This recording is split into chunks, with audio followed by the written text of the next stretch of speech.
pilot, an entrepreneur, and a short-term rental owner walk into a bar. You don't get some crazy joke about a genie in a canoe, but what you do get is a company so wildly enthusiastic about travel and how you can take vacant nights and turn them into vacation nights. This brand new platform is launching soon, and it's called HostShare. And I just got a chance to talk to the founders, Sean and Landon Wilkinson, about how it works, what it costs, and why they created this cool new opportunity for short-term rental real estate investors. So we broke out of the studio mold to catch these guys on a phone call. We're finding so many interesting people with so many recipes for success, people who are truly enjoying the journey. We couldn't wait to capture their story and bring it to you as soon as we could. So I hope you enjoy the journey of Sean and Landon Wilkinson with their creation of HostShare. How are you doing? Pretty good. Good to see you again, Landon. Hey, Jeremy. Yeah. I don't know if we got a chance to meet at Skift or not. I saw Landon. We chatted for a little bit, but didn't get the privilege to meet you, Sean. So good to meet you. Good to meet you. Yeah, thanks for having us on. Yeah, my pleasure. I like the studio stuff because I feel like it's personal. You know, our podcast basically just kind of give you an idea of who our audience is. Our audience is entrepreneurs, people who aren't necessarily in real estate yet. Some want to be. Most of them are. They understand that real estate is the largest driver of wealth for them where they're at. And a large portion of those real estate investors are short-term rental owners. And it's funny, your product is something I've thought about for years. And so it's really interesting to get you guys on to talk about it. Thanks for having us.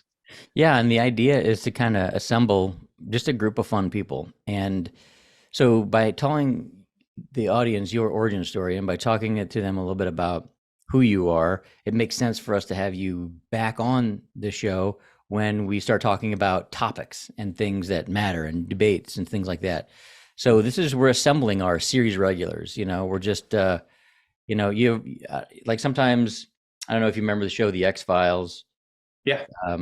Sometimes it was a monster episode, and sometimes it was an episode that moved the story forward. So we have both of those as well. Jeremy, so you're in the short-term rental space yourself, correct? So yes, I am in the short-term rental space. I've been there since 2008, and actually before Airbnb was invented. And it was so funny in the very beginning of my career. I was looking for a good deal for myself and for a couple investor clients, because the market was so bad back in 2008. The only people that were buying were investors. And It was so bad. I mean, people who were selling properties, it was like telling people they had bad news. I mean, people would try to sell their property, and a lot of times they'd have to bring $20,000 to closing just to liquidate the property. And so my sales skills really started off differently than most people, because I was trying to help people exit a situation, kind of hold their hand while they got off the bus slowly and let the bus go. And then that bus took with them a lot of carrying costs and expenses. So the sales pitch was different for a listing agent, and for a buyer's agent, I was really just trying to find anything that would work. And the numbers on short-term rentals at that time were great just because there was no inventory, none whatsoever. So you could fall off a log and profit wildly with a short-term rental back then. And so, yeah, I had to lie to people. I had to tell them that instead of making $45,000 a year on a 4-bedroom, I had to tell people you were going to make $35,000, because it sounded more realistic, and they didn't know me. And I realized that these numbers are just so good, and which is why a lot of people move to the industry. Right. But actually, what's interesting, back then, something interesting happened, which is relevant to what we're going to talk about today. I was working at a development. I was a sales manager at a development in Branson, Missouri. And some people who were clients of mine had a really nice house. This was a nice development made specifically for short-term rentals in Branson, Missouri, pretty much close to everything, close to the lake. And for whatever reason, the people that mowed our yard at that HOA weren't showing up. And so the yards were just shaggy. I mean, just not well manicured, needed a lot of help. And one of our owners there had some people coming in from Hawaii who they had done like a home share with. And they're like, "Oh my gosh, Jeremy, I mean, these people are coming from Hawaii. Like, we want to show up best of the best. So I was their real estate agent, and they're like, "Hey, can you find someone to mow our yard?" I'm like, "You know what? I got you." It was like, oh wait, the market was slow, and I showed up. I put my lawnmower in the back of my Ford Escape, and drove over there and got the yard mowed, pristine, looked great, and it was just in time for their Hawaii guests who had a really great time. And I never ended up being able to sell that house, but it just goes to show you that nobody really cares how good of a guy you are. They just care about results, like in business. Like they don't really care that you show up and mow your yard. They just want that house sold. But that was my first experience with somebody who was actually sharing their home with another sort of Airbnb owner, VRBO owner. And so I know you guys you've built a platform where hosts can share this. Can you guys talk to me a little bit about how you came up with that idea, maybe what some of the challenges were like, and kind of where you're at with it now? Yeah. Your genesis. Yeah. So basically, Sean and I both came from a background of commercial real estate and multifamily, but we've had short-term rentals I think I started my first one maybe 8 years ago, something like that. And so, from that time, we haven't been working together, but we've done different things over the years together. And about mid-April, we were kicking around the idea of buying a sailboat, and we actually own an airplane together. And so owning an airplane together gave us a sense of, with one other guy, it's like so much more efficient. Even with us using it as much as we want to, we've almost never had a conflict on schedule. And it just really dawned on us that, like, all these carrying costs, you've got your annual, your insurance, your hangar costs, if you split them 3 ways, owning an airplane becomes, a single engine airplane becomes really economical. And it's like, there's so many luxury assets that sit, mostly unused. And so we got thinking about buying a sailboat together and trying to do the same thing, find some other people to do that. And then the conversation was, can we build a platform around making, shared ownership or fractional ownership really, really simple, really clean. And so we kind of went through different iterations of what that could look like, for starting with, mostly boats, and then into like, okay, well, could you do it with, a number of luxury items? And then we got talking about, well, if there's also waste in that space, gosh, our short-term rentals sit empty, upwards of 50% of the time, and they're still so great investments, and so it's like, what's happening with all of that, basically when you run the numbers, it's like, 6 million Airbnb listings with 50% average occupancy is upwards of $900 million per day of waste.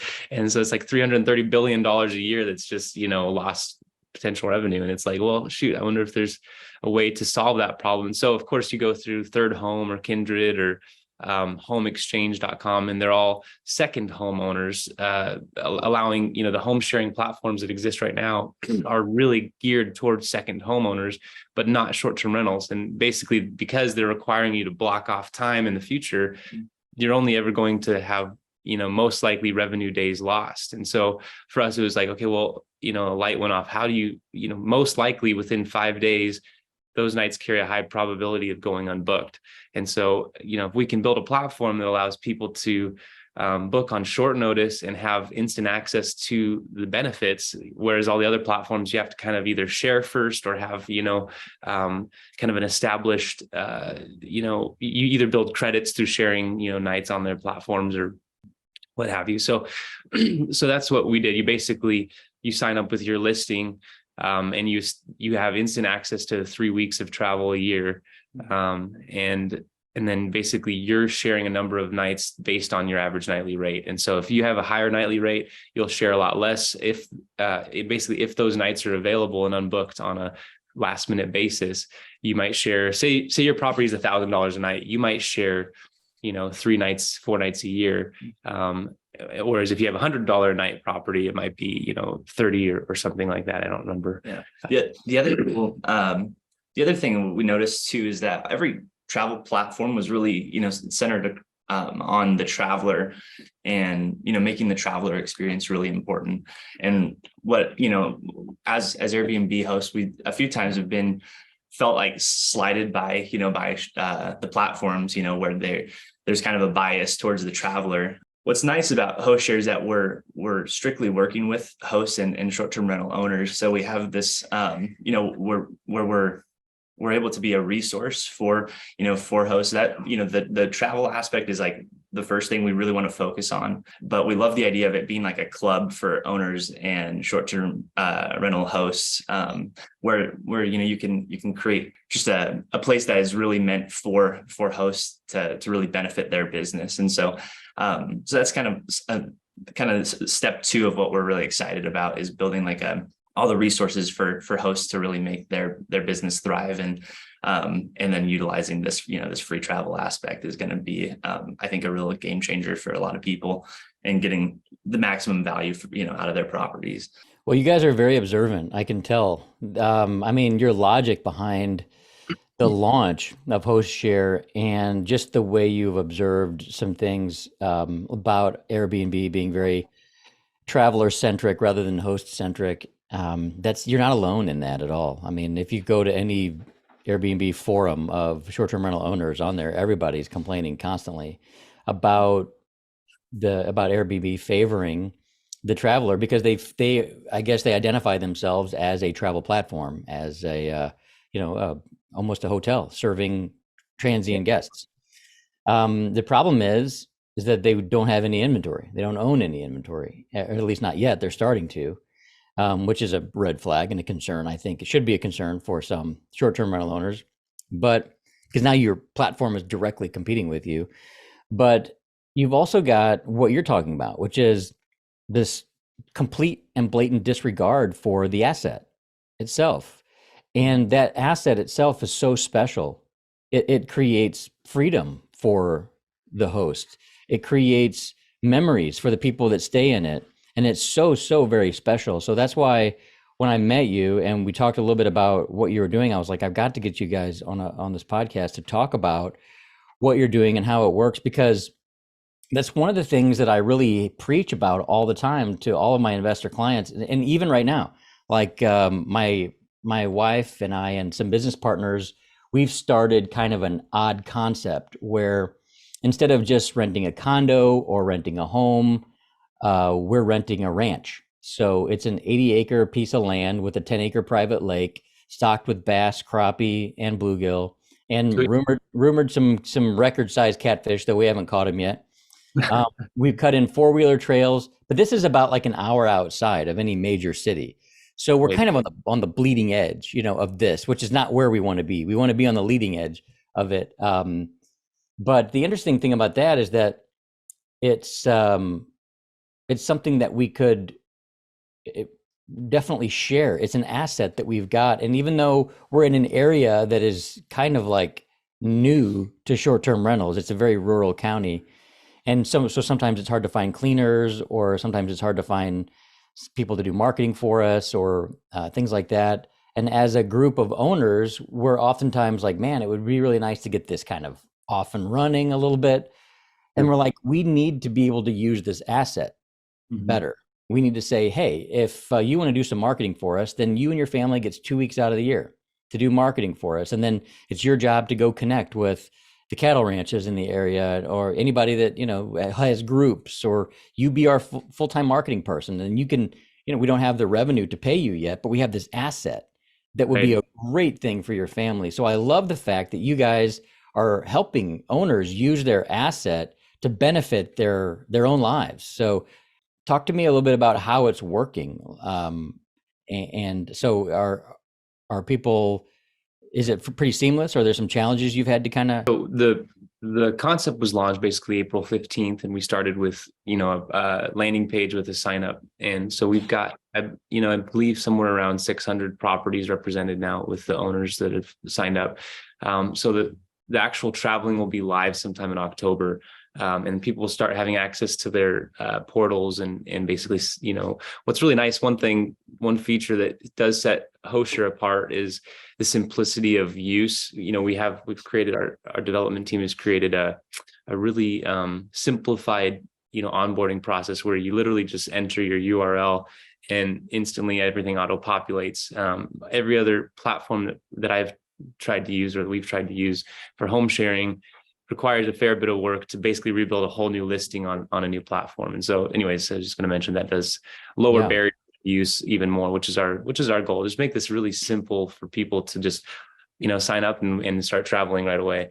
But along with being integrated into like channel managers for Right. for short-term Yeah, rentals and stuff exactly. like that, where you book on our platform, it will block it out on Airbnb and VRBO and all that, which getting all those what the APIs for those calendars and stuff set up is a process on the development end. But So basically, yeah, not going live yet has given us a chance to do a lot of one-on-one discussions with hosts and better understand as we're building the platform what's really a priority, and it's just been really fun because I think once people grasp the notion, it's really compelling. It's kind of a new way to think about your vacancy that is takes a second to communicate, but once they get it, it's really interesting. and along with the way you travel too, because it does change a lot of how people travel, being last minute. Thankfully, I mean, for us, especially as pilots, a lot of times you're dependent on weather, right? So we're having to book places last minute almost Anyways, yeah. all the time, and so I think once you have a critical mass of places, if you have 500 homes that are on HostShare in one city, the reality of one of those places being vacant when you are five days out or 4 days out is probably pretty high. But you have to be a little more flexible with how you travel, and I think that's going to be something that people might change their travel patterns a little bit, and how they. And I will say too, the cost of travel, so basically you get 3 weeks of nights for as part of your membership. And that means there's no taxes, no commissions, no nightly rates. And so it literally is just cleaning fees that are being paid for as a part of that stay. So anyways, I think it does give people a little bit of imagination on like what's possible then if you've got 17 Airbnbs, for instance, you don't even need your own home. You could stay on HostShare, theoretically full time. And so it's just, kind of fun to think about once that becomes live, to see what people will do with it. I think is going to be really interesting. Yeah, because the off seasons would be different in different places in the world, so you could really just kind of stay in those unbooked nights. So Right. talk to me a little bit about the onboarding process. And you said you're having a lot of one-on-one conversations with hosts. So how do those conversations go when you're onboarding? What kind of information is somebody going to need to know, or what is your vetting process like to make sure that you've got like-minded hosts on the platform? Yeah, I mean, the hosts that we've talked to, it's always funny because like there's a faint concept of home sharing and how that works for a lot of people, even though it's still fairly a new idea for a lot of people. Like if they're familiar with home sharing, they expect us to operate in sort of a similar way. So, am I swapping directly with another person, on that last minute basis, or they may have some notion of how it works, or if they have gone through the website, usually they can answer most of their questions pretty quickly. But the onboarding process, obviously there's an authentication that's part of the, that we build into our costs, that once somebody signs up, they're getting authenticated with everything. Yeah, like ID verification. We also have like a review. We have a certain Minimum. amount of reviews needed, and a star, a rating quality. So there is a kind of a standard there that we want to hold, because we do, one of the really neat things about using HostShare is that people that are coming and traveling to you are all hosts and short-term rental owners. So we expect there to be, a elevated level of, responsibility that these people will hold, because as a short-term rental owner myself, anytime I'm traveling somewhere, I feel like I'm really, conscious of the places I stay, just because What it's like. yeah, it's that ownership mentality, when you've experienced the other side of it. So Yeah, do you have ice trays or not? Like, it's funny, Chris and I, we stayed at this really kind of rough place in Sarasota one time, and there weren't any ice cube trays. So we had to get the like tablespoon and half tablespoon measure, and we filled those up, and we created our own ice trays, but we shouldn't have had to. And so you just want to be sure that these hosts are taking it. So that's my next question. I was going to ask you, like, part of that onboarding, like, what is your measurement of standard? because that's a real problem in our industry right now. It's a really, we heard about that at Skiff too, that the industry is very fractionalized and people don't know what to expect anymore, which is why companies like Marriott Bonvoy are going to really stand out. And it's like the whole point of the short-term rental industry from the genesis of it, from the beginning of it, is it's a great way for the average Joe to build some wealth and or to just have a place for themselves and their family to retreat to, because we all need the place where we can make those memories with our family. So I don't know, I think that that's important. So do you have questions there to make sure that they kind of meet your expectations of minimum standard? Yeah, again, because there already have to be an operating host on a platform like Airbnb or VRBO, there's going to be a pretty quick way to vet. Like if they're, 3 stars with, a bunch of negative reviews, anyways, we're going to have a benchmark for, I think, 4.7 minimum star rating. I don't know if that's what we landed on, but, and then like 5 to 10 review minimum, I think is. So it's still, you can't have to be a pre-established Airbnb to become a part of it. You guys gonna stick to your guns on that, or what if somebody shows up with a beautiful mansion, horse ranch? I don't know. Tempting to say, hey, we got to put this on the platform. Yeah, I mean, hopefully if that's the case, it won't take them long to get a few reviews under their. Good. I'm glad to hear it. Yeah, keep your standards. That's important. One thing I mentioned too about the larger places, like large mansions and stuff. One thing that's kind of neat to think about is being, you have a home that might be a couple $100 a night property, but everyone gets the same amount of nights. So it just depends. What varies is the amount of nights you share on the platform. So let's talk about that. Let's talk about the use of it. So what it looks like to me, if I was going to sign up my ranch on the platform, what would my expectations be as a customer? Well, you'd have it listed already theoretically on one of the major platforms. So you'll go in, you'll enter your URL and go through basically scrape all the data from that listing that will then auto populate into your listing with HostShare. You'll have, probably a 24-hour review period where we'll make sure that there's no, issues between the authentication or, listing standards. And then once you're live, you virtually have access to any of the homes on the platform. It could be multi-million-dollar home or or a apartment that's being subleased. And the multi-million-dollar homes are going to be on there far fewer nights than the smaller so like smaller properties. Your place, for instance, if it's an 80 acre place, I'm assuming it's going to have a higher nightly average rate. That's and so you're really only going to be obligated to share a much smaller number, assuming it's a higher nightly rate. And so and again, only if they're available. If you're the exception and you're booking 90+% occupancy, you may never share on HostShare because ultimately you're generating revenue for all those nights, and that's the goal of Host. And so we don't have a minimum sharing requirement where you get booked off the platform if you don't have those nights available, you don't share them, and that's fine, but the average is going to be sustaining it. Yeah, if you're making money off your asset and you can afford to pay for your own vacation, that's fine too. But it almost seems like affordability, your platform kind of acts independently from affordability because it offers variety, which is such a huge human need.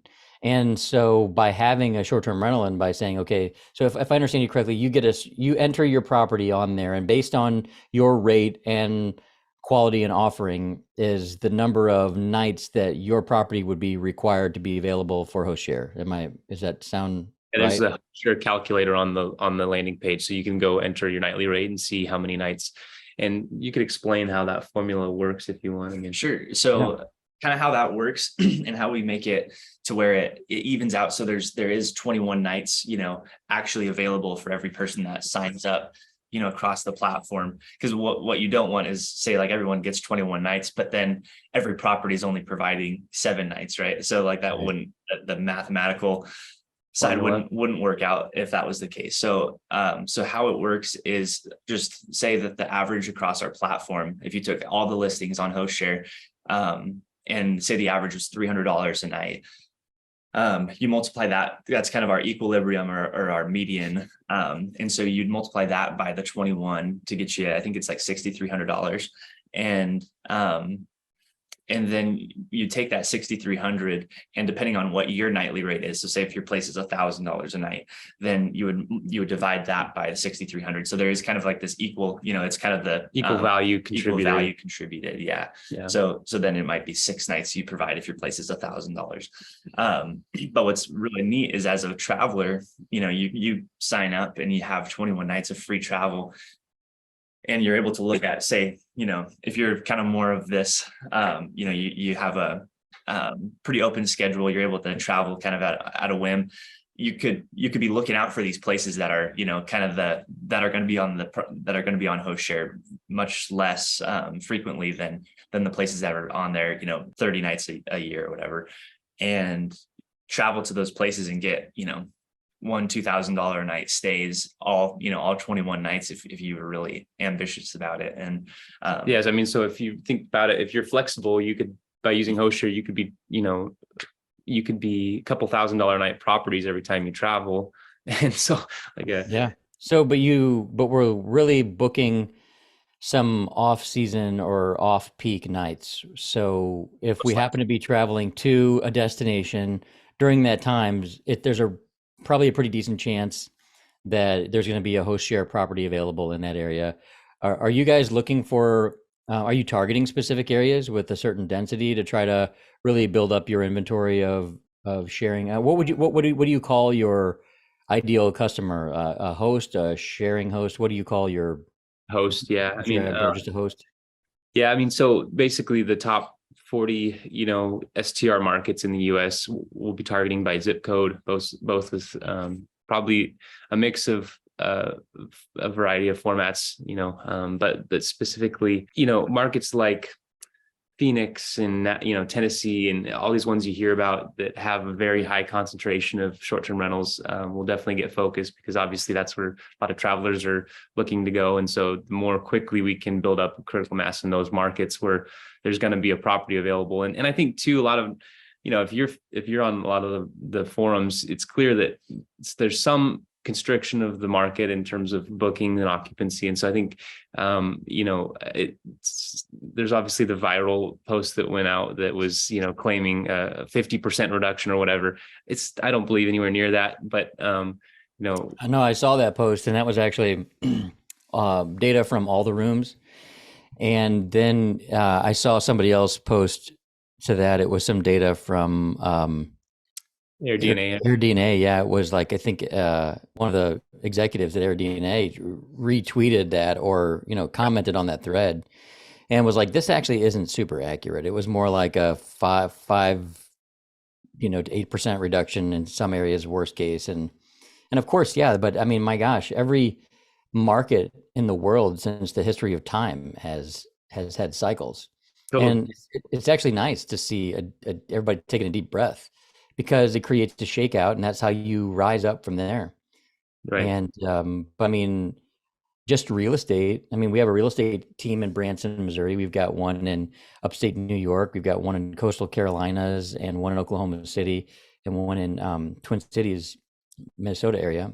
And everybody's experiencing a 20% reduction in everything right now. So right. It stands to reason that the short-term rental industry would as well. We did have a lot of investors that came to this market just for the money, not because they wanted to be great hosts. Mm-hmm. And so they're realizing that it's not the easy money that everybody talked about. It is the highest paid part-time job you'll ever have. Right. Even more now that you can use it to travel wherever you want. So I'm not scared of that. I think it's okay. And it's a great time for us to really innovate and to launch ideas like you guys are, because this is when people have the time to educate themselves. They're not so blindsided by the need to constantly get their to-do list, done, because they're breathing a little bit. And breathing is good. Yeah. So you guys, how did you start this? You guys are definitely thinkers, and you definitely are entrepreneurs, because you ask really fun questions. And It's those questions that you ask that lead to some of the greatest ideas out there. Well, like these how questions. Well, how do we monetize this, or how do we do this? But so you guys were a couple of pilots, and tell us about yourselves and like where you're from and how you like got started in the entrepreneurial game. Yeah. Sean and I's entrepreneurial journey began as a band when I was 15 and he was 12, 11. Yeah.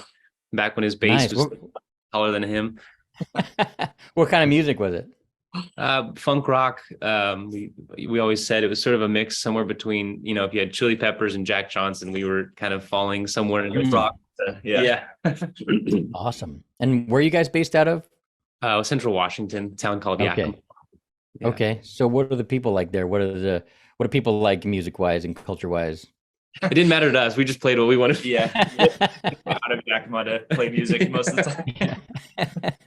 But, growing up, it was funny, like the early memories of thinking we had a tour along the West Coast. And then, you realize you have all these holes in your schedule, and I'd be in the back of the bus trying to, call places to see if we could play that night. And as a 15, 16-year-old or 17-year-old, it was a great, sales, learning, experience. And then just, as we got further along, we ended up working with some really neat, engineers and producers, and getting to kind of see how it was professionally done, and understanding, like, once we got into the college routes, how, that was sort of a good introduction to business, but, never really paid for itself. So I got into painting contracting to basically afford the van and the lifestyle of, being a traveling musician.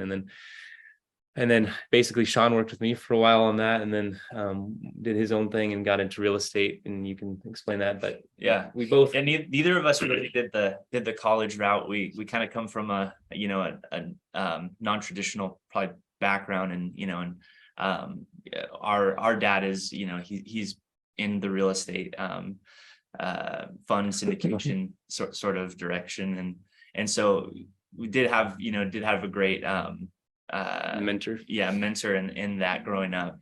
When I was 17, I was in a what's called Running Start. You guys probably have it over there too, but it's where you're in high school, college simultaneously. And I ended up buying my first real estate deal at that point, and I put $5,000 down on this postage stamp lot with 2 mobile homes on it. And was your family freaking out, or were they proud of you and standing behind you? What was it like when you were doing this? Jealous. Well, I was just doing it to try to buy property before my brothers did. Yeah. So I called that deal was what I call my college education, because I was 17. I think I was 18 at the time when I moved in. I got my first vacancy. I moved in. Person with a their security deposit, but they didn't have their first month rent, or and so I was like, well, just get it to me next week, and because I was going out of town. And so I never saw another dime from them, and they left the place a disaster. Did you have to evict them? I had to go through the full eviction process. I did how long did it take? It took 3.5 months. We're in Washington, so it's a different ballgame than most. But yeah, it was a mess. And I was in court, like I was going to court with, and they were going to court, and so I was talking to the judge at that point, and it was, so it came to the point where I was standing outside, with the sheriff as they moved boxes out of the place. And so, after that, got a decent tenant in, and then realized, the reality of I had a $700 mortgage, but but I was able to gross $1,400 a month. And so after my expenses, I was maybe cash flowing a few $300-400 a month. And so that was kind of what got my wheels turning on just building, like, how do you get more cash flow, and this the passive residual income like that. So that led to doing lots of flip projects. I started flipping homes when I was 18, and when we bought the first. I was interning on a tech kind of company, and I wasn't making any money doing that. So I started flipping a few homes. I think I did and I learned, I did all the construction myself too, like with another, guy that was teaching me along the way. And so I had to do all electrical, plumbing, all these things.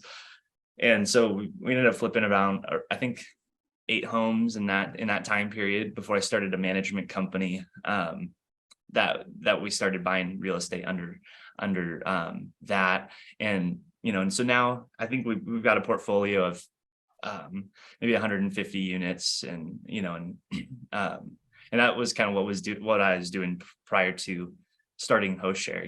That was kind of what gave me the flexibility to get into. And was your goal just to acquire doors and to just kind of build passive income that way, just so that you wouldn't have to go work a job, so you could do the things you wanted to do? Was that the idea behind that? Pretty much, yeah. I just loved the game of real estate, from a pretty young age.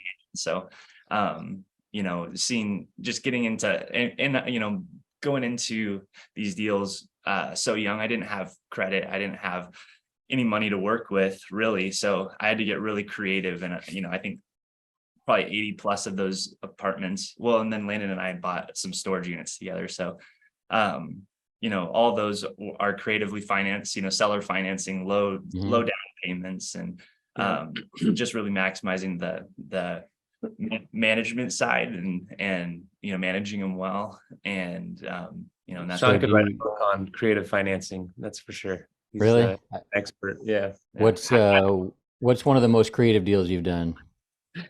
Oh man. There's Okay. good ones. There was a portfolio of 4 homes that I bought. I didn't have any money to put down. And so I was coming into a situation where the gentleman had passed away, and he left it to his wife, and she lived out of town. And so, I knew the home values were probably, a couple $100,000 a piece. And I came in, I just said, hey, they were all filled with tenants, and she just didn't want anything to do with them. But they wanted 2 of these homes to be purchased outright if they were going to find, I had already asked seller financing on all of them. So I told them, well, I'll buy 2 of them outright. And, if you keep 2 on contract, so that was going to be, they were worth 200, but I offered around 130,000 for them, but she just didn't want to deal with the tenants. And so, so I got an investor friend to say, I told him, hey, I'll let you buy one of these homes for 130,000 if you finance one of them to me for 130,000. And so basically he put all the cash up. He put the, $260,000 to buy the 2, finance the one to me, interest free for 6 months. So that was the whole goal. And then she seller financed the other ones. So the 2 that were seller financed, 5%, 15-year notes, and then the other one was interest free for 6 months. So I flipped that one and sold it for 230,000.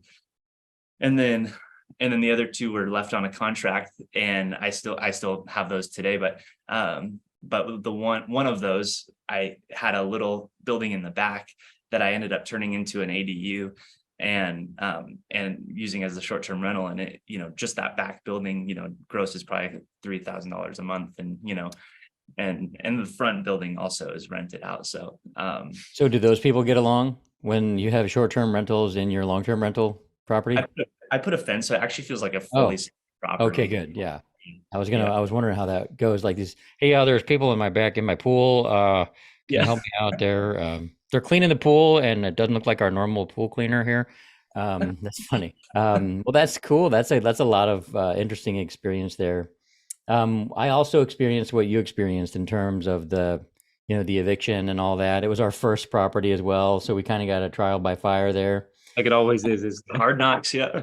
Yeah, and it just always is that way. And that's kind of what drove me to the short-term rental business, and or to vow off of long-term rentals.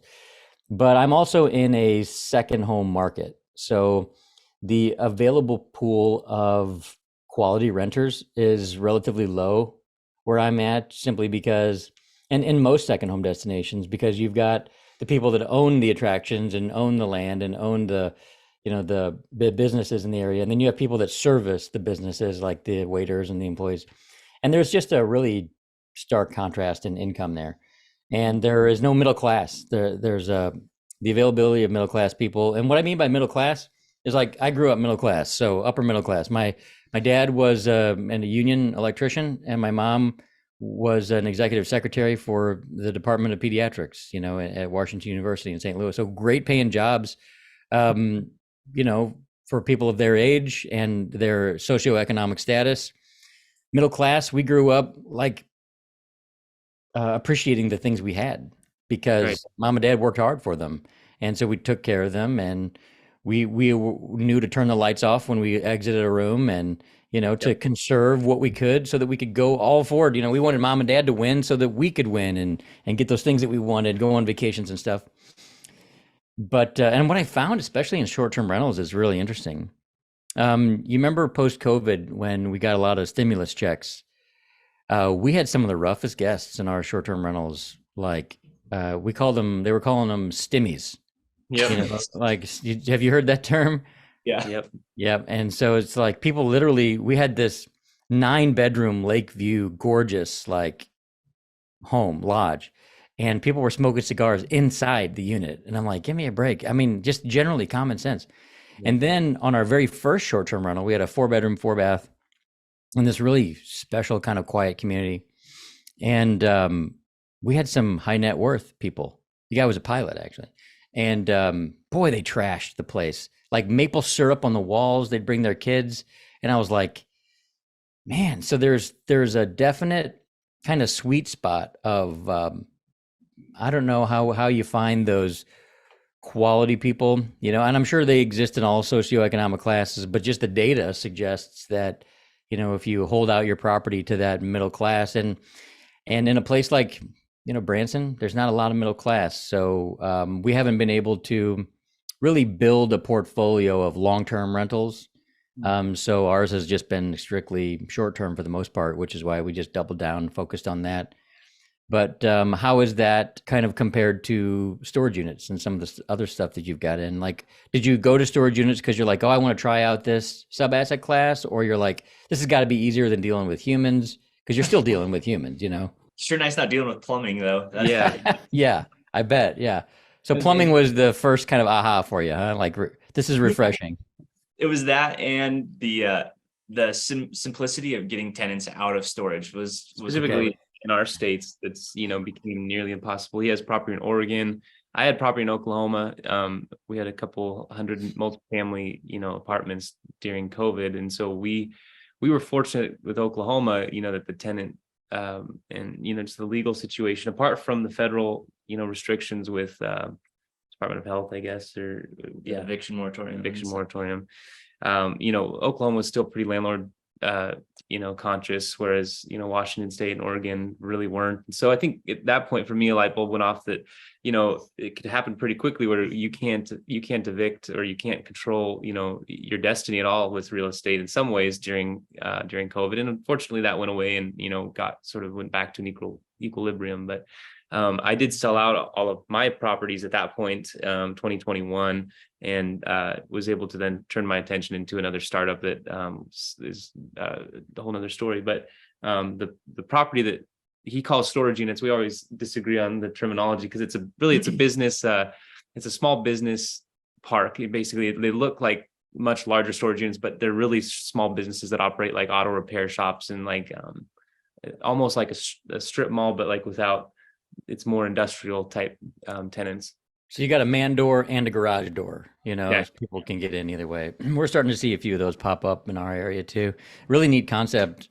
Yeah. Like one of the guys I know that's renting is a contractor. So he's always got equipment in and out, but he needs an office space for his contracting business. So it's a really cool concept.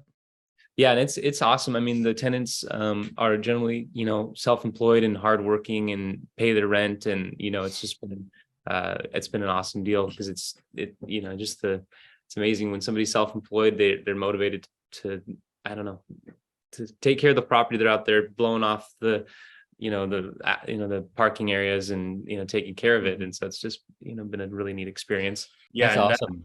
what's been really neat about that, along with just kind of our real estate holdings and all, is just it's really given us the ability to have the flexibility to jump into this startup, whole, full time, really. I mean, there's obviously things that you got to do to keep the wheels turning, but that's what really has given us the flexibility to jump into this and and self-fund it up to this point. And that's the plan at this point, unless there was a really strategic partnership we were able to work with to get this thing out. But really, we have a great development team now on board that we have relation to, and have really built an awesome team around this concept, and working kind of around the clock to get it done. And There's about 11 people on staff now building HostShare, which is pretty neat. What kind of strategic partnership would you be looking for? Would be kind of the best case scenario for you? That's a good question. I was going to ask you that too. Yeah. So we're not going to hold you to your answer. So just free associate, just think out loud for us, so that no one is like, okay, you said it on this. Yeah, right. Sure. Yeah, no, I mean, we did apply for I don't know if you've heard of the Y Combinator, but if there was something like that where they can infuse some cash, but really what you're more looking for is the network that they have access to. That could be interesting. It really just depends. We're not really actively looking for that, but if there was a really interesting way to get something out, or just to get this out quicker, because really that's what's most important. To give the platform value, you need homes, right? And so you need homes to give the new members value. And so it really is a matter of you have to scale fairly quickly. And so we're working on really, the affiliate side, getting, if there's groups like channel managers or short-term rental insurance companies that want to just basically say, hey, sign up through our link if if this is interesting to you, just sending out an email to their people, and then getting kickbacks on subscriptions that they send our way. There's lots of those type of strategic partnerships, but that aren't necessarily capital or equity related. And so that's really more what we're focused on, is those type of partnerships that people want to be a part of an affiliate program, and more strategic alliances, by like-minded people. And one of the Y Combinator philosophies is if you're not completely embarrassed by the first version of the product that you've launched, then you're not launching fast enough. Speed to revenue is sort of their philosophy. Yeah. I've got a really good friend who's a Y Combinator alum who I'd like to introduce you guys to. Awesome.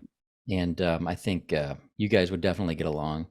And so you guys said that your dad was kind of an inspiration to you in terms of being an entrepreneur. Did your family own real estate? Yeah. So our dad actually, before the band had us house flipping. I was 8 years old, working as a grunt, helping as a basically a lead carpenter, would beat us up and show us how to do some of the hard work and house flipping. And my dad had he had a number of management and asset investment company that had a wide range of activities going on, investing across the country. And so he wasn't hands-on with the flipping, but he did see some opportunity in our local market, and basically started house flipping, having us house flipping for him at an early age. But he's done incredible things in real estate, and really is both just as a genuine human and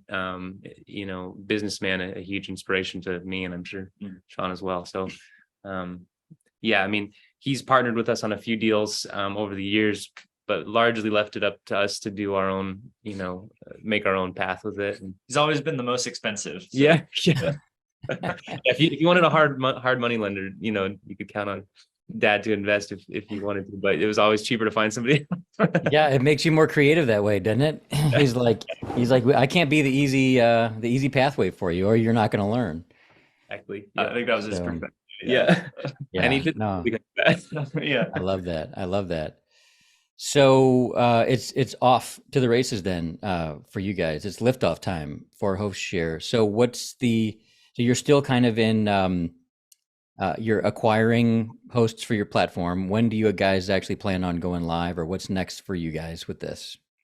October will be full functionality where people can start traveling. We will probably start off with a limited number for 2 to 4 weeks or more to have basically work out the kinks with a small number of hosts before everyone is invited. So it will be kind of exclusive for the first few weeks, but then assuming we don't have any major rebuilding to do, it'll be live shortly after that. Fantastic. Is there anything that you learned along this process that you wish you would have known going into it? Well, I will say finding like-minded partners in development was we were really fortunate that it's actually my wife's brother has done a number of tech-related startups, and so he had a development team that he was able to basically jump right in with, and in exchange for equity in the company, put his team to work on. And so we were able to jump in and have, since neither of us are tech backgrounds, have that 10,000 hours, experience right from the jump, which, has really made it possible. Without that, I'd say we would not be, it would be a lot more difficult process. So finding like-minded individuals who you can work with, who have the experience, and giving up ownership, at least to me, it's a no-brainer in our situation. You bet. And what is that need that you've got that someone listening to this, if they could help fill that, what's one need that you've got right now? Sign up.